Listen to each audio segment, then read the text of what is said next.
자, 그러면 오늘의 말씀 제목부터 좀 같이 읽어보도록 할까요? 네, 오늘의 말씀은 친구에게 예수님 소개하기. 예수님께 더 가까이 9장에 있는 내용입니다. 모르긴 몰라도 뭐 예수님에 대한 소개에 대한 이야기 뭐 이런 게 있을 거란 기대를 할 텐데 기억절을 보니까 좀 그것과는 다른 의미를 이야기하는 것 같고요.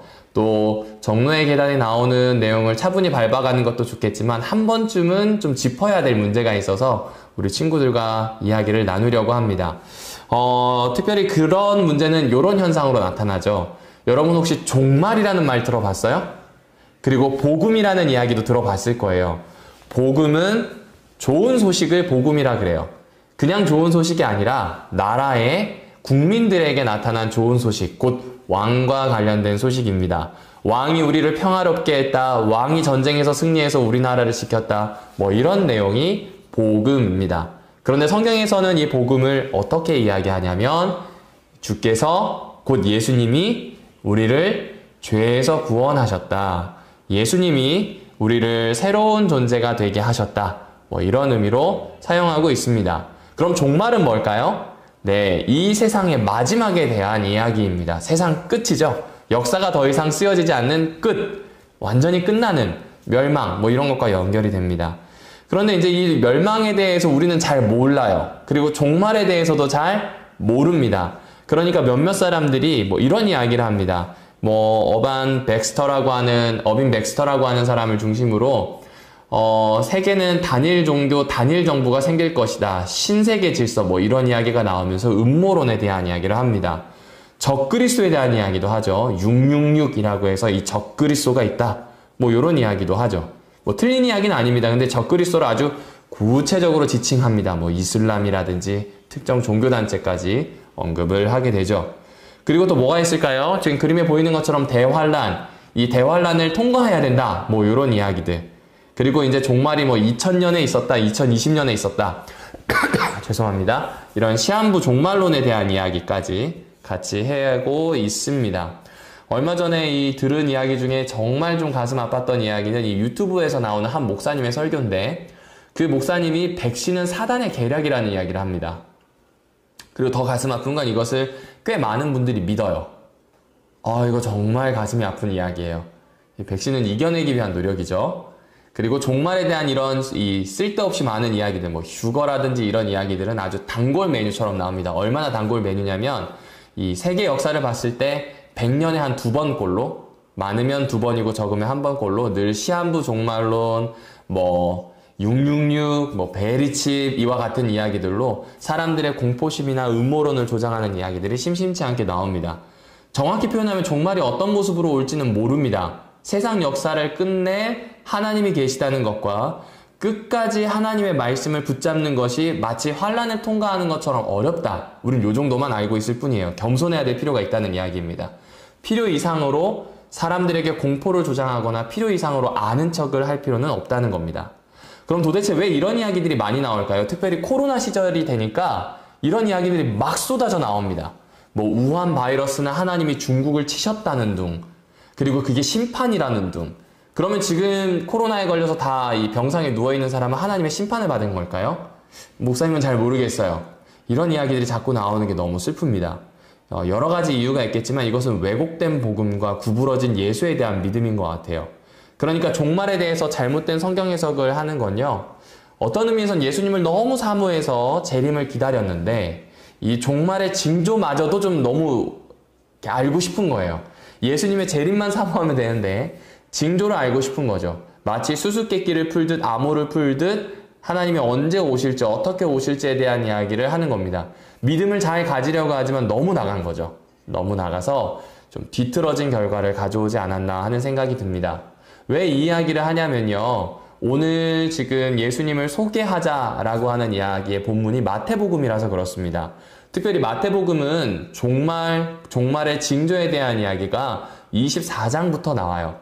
그런데 우리는 너무 쉽게 그것을 예수님의 재림의 때로 휙 가져가는데 사실은 여기에 나오는 것처럼 AD 70년, 서기 70년에 예루살렘이 멸망할 때를 염두에 둔 이야기라는 것은 생각하지 못합니다.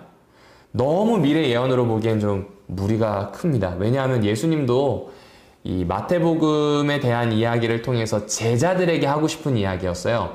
예수님의 그 당시의 제자들이 겪어야 될 환난, 그 당시에 곧 있을 미래에 대한 이야기를 마태복음에 두었습니다. 그렇다고 먼 미래에 대한 이야기까지 뭐 하지 말아야 된다 그 이야기가 아니라 두 가지를 다 포함하고 있을 만큼 역사는 이렇게 돌거든요.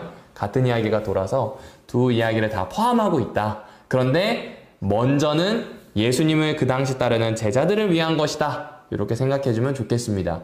그럼 이것이 왜 그렇게 큰 환란이었을까요? 그냥 환란이 아니라 창세로부터 없었던 환란이라고 이야기하는 그 이유는 무엇일까요? 여러분 지금 이 로마가 공격을 해오던 때는 서기 66년에서 67년 사이입니다.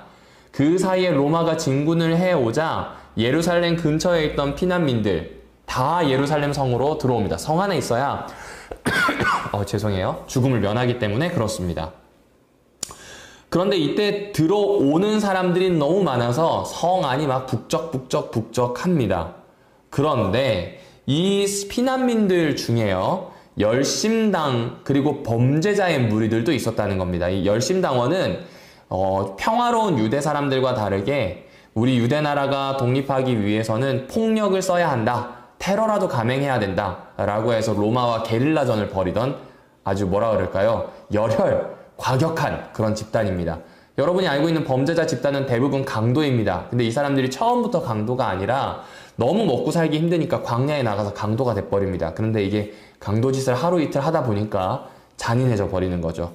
이 두 그룹이 어떤 일을 하냐면요.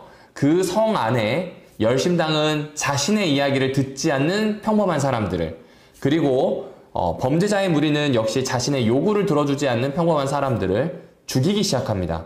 말 그대로 학살하기 시작했어요. 무법지대가 된 겁니다. 이때 죽은 사람이 약 12,000명 정도 됩니다.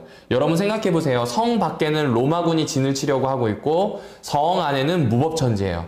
사람들이 어디 가서 살 수 있을까요?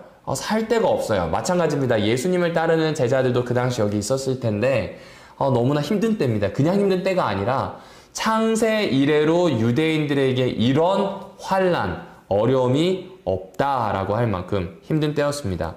이 요세푸스라고 하는 사람은 그 당시에 로마군이 진격하다가 이 붙잡은 이 유대 장군 중에 한 사람입니다. 포로여서요. 언제 죽어도 이상하지 않는데 이 사람이 죽긴 죽더라도 기록은 해야 되겠다 싶어서 이 유대 전쟁에 대한 역사를 남겼습니다. 이 사람 때문에 우리가 그때의 모습을 많이 알 수 있는데요. 이 요세푸스라는 할아버지가 이런 이야기를 했습니다. 창세 후에 있어서 이 당시의 예루살렘보다 더 많은 비극을 겪은 도시는 없었으며 이 당시의 세대보다 더 많은 악을 저지른 세대도 일찍이 없었을 정도로 그들은 예루살렘의 고통을 가했으며 수많은 악을 자행했다. 그렇습니다. 말도 안 되는 짓을 했다는 거죠. 엄청난 악, 12,000명을 죽이고 빼앗고 아주 무법천지로 만드는 일이 그 안에서 있었습니다. 그럼 밖에서는 어떤 일이 있었을까요? 로마군은 성 주변을 토둔을 쌓았어요. 토둔이 뭐냐면 흙벽입니다. 흙벽을 쌓아서 탈출로를 봉쇄해버렸어요. 그러니까 탈출하더라도 흙벽에 맡겨서 다 화살로 쏘아 죽이는 거죠. 그리고 옆에 보이죠? 이 T자가 뭐냐면 우리가 알고 있는 이 십자가는 늘 십자라고 생각할 텐데 본래 로마 시대의 십자가는 T자입니다. T자인데 이 T자 십자가가 500개나 밖에 있었고요. 떠돌던 유대인과 포로가 된 유대인들을 매일 500명씩 달아서 죽였다라고 하네요. 그 신음소리 들리는 거 한번 생각해 보세요. 또 오늘은 500명, 내일은 1000명 마치 코로나 확진자들이 늘어나는 것 그 이상으로 사람들을 죽여댄 거예요. 말도 안 되는 일을 자행한 겁니다. 사실 이건 예수님이 예언했던 부분이 어느 정도 성취된 겁니다. 누가복음 19장에 보면 이렇게 얘기하거든요. 날이 이를지라 너의 원수들이 토둔을 쌓고 로마군이 벽을 쌓았죠. 너를 둘러 사면으로 가두고 정말로 그 일이 일어나게 된 겁니다. 얼마나 비참했을까요? 식량은 떨어지고요. 전쟁의 양상이 1년 정도 되니까 사람들이 굶주리게 돼요. 그래서 각자 자기 집에 있는 자식을 삶아 먹기까지도 합니다. 너무나 비참했습니다. 그래서 창세 이래로 이런 환란이 없었다라고 합니다. 그런데 우리는 이런 역사적 사실에 대해서는 잘 모르고 뭐 전시안에 대해서 아니면은 뭐 세계 3차 대전, 프리메이슨, 일루미나티 이런 자극적인 음모론에 너무 많이 노출되어 있고 또 그런 것만을 생각을 합니다. 왜 그럴까요? 성경을 찬찬히 좀 뜻을 헤아려 읽어야 될 필요가 있는데 이런 음모론이 더 당기기 때문에 그렇습니다. 또 배경을 좀 살펴서 읽어야 되는데 사실 그럴 여유가 없습니다. 그래서 예수님께서 어떤 방식으로 예수님의 다시 오심을 준비하라고 했는지, 제자들에게 이 환난 다음에 예수님의 뜻이 무엇인지에 대해서는 제대로 바라보지 못해요. 초점이 흐려졌으니까 그래요. 자, 그러면 도대체 제자들은 어떤 방식으로 예수님의 다시 오심을 준비해야 했을까요? 그리고 오늘 우리도 예수님의 재림을 어떻게 준비해야 할까요? 오늘의 마지막 이야기죠. 오늘의 기억절이기도 합니다. 마태복음 28장 19절입니다. 저는 아마 여기서 들을 수 없지만 저랑 목소리를 맞추어서 같이 읽어봅시다. 준비됐죠? 시작! 그러므로 너희는 가서 이 세상 모든 사람들을 내 제자로 삼아 아버지와 아들과 성령의 이름으로 그들에게 침례를 베풀고 내가 너희에게 명한 모든 것을 지키도록 가르쳐라. 내가 세상 끝날까지 항상 너희와 함께 있겠다. 맞습니다. 예수님은요, 세상 사람들 속으로 가래요. 그리고 그들을 너희가 제자 되었던 것처럼 똑같이 예수님의 제자로 만들라고 합니다. 예수님이 했던 것처럼 똑같이 침례를 받고요. 예수님이 명령하신 것을 이 제자들이 그대로 지키는 것처럼 이들에게도 그렇게 지키라고 합니다. 내가 세상 끝날까지 함께 하니 걱정하지 말라는 거죠. 다른 말로 하면 지금 AD 70년에 로마가 예루살렘을 멸망하기 위해 만든 대환란보다 더 후에 있을 역사까지 내다보시고 내가 너와 함께 할 테니 내가 오는 것을 준비하자꾸나 라는 이야기를 합니다. 자, 그럼 도대체 어떻게 준비해야 될까요? 어떻게 제자가 되고 또 누군가를 예수님의 제자로 만들 수 있을까요? 마태복음 24장 45절에는 이렇게 이야기합니다. 어떤 주인이 다른 종들을 다스리며 제때에 양식을 공급할 책임을 맡기고 떠났다라고 표현을 합니다. 이 말은 뭐냐면요. 예수님이 지금 제자들에게 사람들을 맡기고 떠났어요. 근데 무엇을 맡겼냐면 그냥 떠난 것이 아니라 때에 맞춰서 양식을 공급하는 겁니다. 마태복음에서 양식은 예수 그리스도의 가르침입니다. 예수님의 가르침을 제때에 사람들에게 알맞게 나누어 주어야 합니다. 곧 지혜가 필요합니다. 뭐가 필요하다고요? 지혜가 필요합니다. 이 이야기는 한 번 더 이런 식으로 나오게 됩니다. 여러분이 알고 있는 마태복음 25장에 보면 10처녀에 비유해서 굳이 어리석은 처녀와 지혜로운 처녀로 나누는 이유가 여기 있습니다. 지혜로운 5처녀는 기름을 준비해서 예수님 만날 것을 준비하는 사람들입니다. 다시요. 지혜로운 5처녀는 신랑을 준비하듯 예수님을 만날 준비를 하는 제자들이에요. 그 제자들은 때에 따라 양식을 지혜롭게 나누어 줄 수 있는 사람들입니다. 빛을 밝히고 신랑의 오심을 다른 사람들에게 알리는 사람들입니다. 그리고 그 기다리는 삶이 뭔지를 보여주는 것이죠. 그런 삶이 쉬울까요? 어려울까요? 어려워요. 그래서 그런 지혜로운 삶을 살라고 예수님은 한 번 더 이렇게 요청하시죠. 같이 읽어볼까요? 시작! 너희는 뱀같이 슬기롭고 비둘기같이 양순해야 한다. 맞아요. 이런 모든 일을 하기 위해서 예수님께서 요구하시는 건 슬기로움, 지혜, 곧 양순함, 순결함을 요구하신다는 사실입니다. 그러니까 재림을 준비한다는 건요, 지혜로운 주님의 사람으로 사람들에게 예수님의 가르침을 보여주는 사람, 그 가르침을 삶으로 가져갈 수 있도록 알맞게 가르쳐 줄 수 있는 사람, 말 그대로 스승을 그대로 재현해서 알려줄 수 있는 사람, 그런 사람이 되어야 한다고 이야기하는 겁니다. 그리고 그런 사람이 되는 일에는 지혜가 필요하고요. 정말 순수하게 스승을 따르는 마음이 필요하다고 이야기합니다. 그리고 그렇게 행동하는 것이 얼마나 축복된 일이냐면 마치 반석 위에 그 집을 지은 사람처럼 정말로 지혜로운 그런 결정을 한 것과 똑같다라고 이야기합니다. 그러니까 재림 준비는 누군가를 성경 가르쳐서 침례주고 교회에 다니게 하는 것이 아닐 수도 있겠네요. 그게 전부가 아니라는 이야기겠죠? 중요해요. 공동체 안에 누군가 들어오고 새로운 사람을 예수님에게 데려가는 것 중요합니다. 그게 중요하지 않다는 게 아니에요. 그런데 좀 더 직접적인 의미는 예수님의 가르침을 살아내는 사람이에요. 그래서 내가 그 가르침을 살아내면서 다른 사람에게 알리는 사람, 예수님의 제자로 세워주는 사람, 그렇게 예수님과 동행하는 지혜로운 사람으로 살기를 바라시는 거죠. 위대한 선생이신 예수께서 제자로 우리 친구들을 부르고 계시는 겁니다. 교인이 아니에요. 제자예요. 스승을 따를 수 있는 사람으로 부르고 계신다는 사실을 기억해 주시면 좋겠습니다. 오늘 제목이 친구에게 예수님 소개하기인데 이건 열심히 전도하라는 이야기가 아닙니다. 예수님의 제자로 살고 예수님의 제자로 사람들에게 알맞은 때에 알맞은 것을 가르쳐 줄 수 있는 지혜를, 예수님을 충실하게 따라갈 수 있는 순수한 태도를 가지기를 요청하는 겁니다. 그것이 바로 세상 끝날까지 예수님과 함께하는 제자들의 모습이라는 겁니다. 우리 친구들과 제가 그렇게 되기를 우리 모두 이 자리에서 함께 결심해 볼까요? 특별히 코로나 때잖아요. 아까 목사님이 소개했던 것처럼 종말이 오네 어쩌네 저쩌네 하면서 막 이야기 많은데요. 정확히 이야기할게요. 우리 잘 몰라요. 어떤 식으로 종말이 올지는 알지 못합니다. 예측할 뿐이지 정확하진 않습니다. 그리고 여전히 고민하고 생각해야 될 문제들이 많습니다. 이럴 때는 가장 확실한 과거에서부터 성경을 읽어보세요. 이 마태복음에 나오는 이야기가 먼저 AD 70년 예루살렘 멸망을 대환란으로 보고 있다.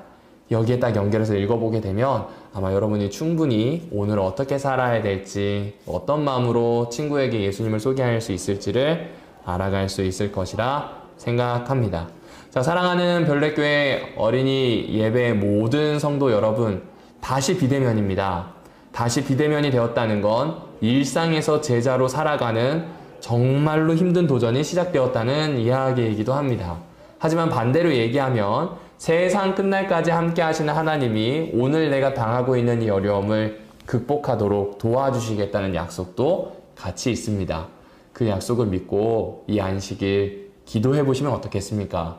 또 하나님을 만나기 위하여 삶에 있는 모든 것들의 이 관점, 생각들 다 내려놓고요. 오로지 하나님한테 초점을 맞추어 집중해 보시면 어떻겠습니까? 그런 안식일로 여러분을 초대하며 오늘 말씀을 드리도록 하겠습니다. 자, 이제 기도하고 마무리할 텐데요. 혹시 그 사이에 들어온 친구들이 있을까요? 네, 우리 서연 친구. 네, 반갑습니다. 예원이 반갑습니다. 오늘 특별히 기도도 빠르게 녹화해 주셔서 너무 고마워요. 소율 친구 반갑습니다. 은채 그리고 유상이 모두 반갑습니다. 제가 언급하지 못했지만 오늘 이 예배에 함께한 우리 모든 별내교회 혹은 또 다른 교회에 소속되어 있거나 아니면 어쩌다 보니 우리 교회에 발걸음을 하게 된 모든 분들을 환영합니다. 자, 이제 기도하고 오늘 시간 마치도록 할게요. 하나님, 친구들에게 예수님을 소개하는 사람으로 살아내게 하여 주십시오. 지혜로운 사람으로, 순결한 사람으로 그 태도를 가지고 예수의 제자로 살게 해 주십시오. 특별히 이 안식일 주님 안에서 주님을 찾고 초점을 맞추어 오직 예수만 모방하고 예수만 생각하고 예수와 동행하는 그런 안식일을 맞도록 저와 우리 어린이들과 부모님들과 선생님들에게 축복을 내리워 주시옵소서. 예수님의 이름으로 간절히 기도합니다. 아멘. 자, 모든 예배가 마쳤습니다. 이제 가족별로 워크북 시간 같이 가지고요. 내일 10시에 각 반별로 주 만교 있습니다. 그리고 내일 11시에 예배가 있습니다. 앞으로 한 2주간 정도는 예배를 영아, 유치, 유년소년 구분하지 않고 함께 하도록 좀 정리를 했습니다. 그래서 2주간 함께 하고요. 혹 지금 필요하다면 4주 정도 연장해서 진행하려고 합니다. 꼭 이 염두에 두시고 내일 예배에 참석해 주시면 좋겠습니다. 자, 우리 어린이 여러분 안녕.